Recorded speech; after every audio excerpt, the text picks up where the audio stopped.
From Lotus Hall, just walk towards your northeast on the central path within the Zanana enclosure. This leads to a small gate within the enclosure walls and opens into a huge lawn area. The first thing that will strike you is a long structure with alternate domes and towered compartments. This elegantly standing structure is Elephant Stable. This is also one of the structures which are almost intact. The structure is around 80 meters in length. As you can see, it has 11 compartments. The central one is the tallest and has more ornamentation. The upper structure has 2 floors. It is a multi-pillared structure with arches in Islamic style. On either side of this you will find 5 each compartments with alternating dome and tower on the upper portion. The central compartment has typical Indian architecture. Unfortunately, the central compartment is not in a good shape. The entrance to each of the compartment has a door in the shape of arch.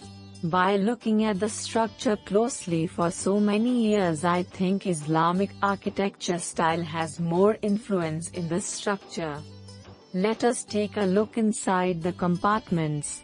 Walk towards any of the compartments and go inside. From inside you can see that the interiors are very plain. The bottom part is stone structure. The middle and the ceilings are constructed using brick and mortar.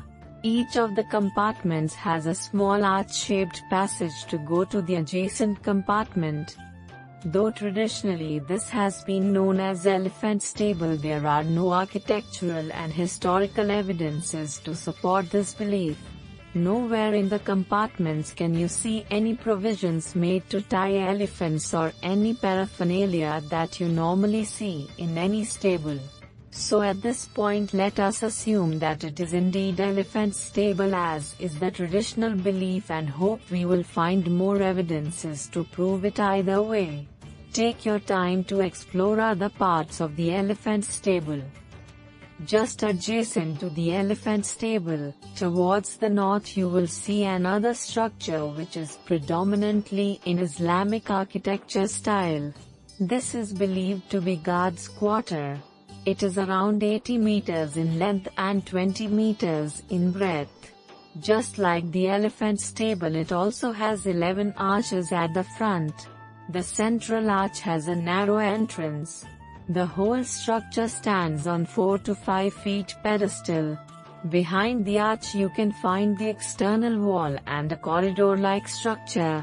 You can enter in the inside of the structure by taking either leftmost or rightmost entrance.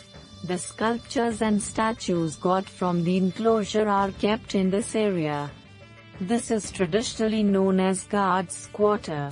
Though there is no historical or archaeological evidence or proof of this fact, it is very much likely that the space which looks like corridor might have had partitions.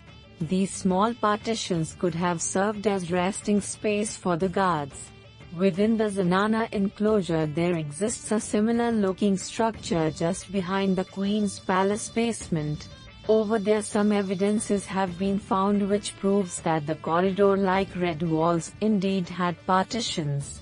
Hope we will find further evidences or proofs to prove this fact for this place also. For now I will take a break and meet you at the next monument.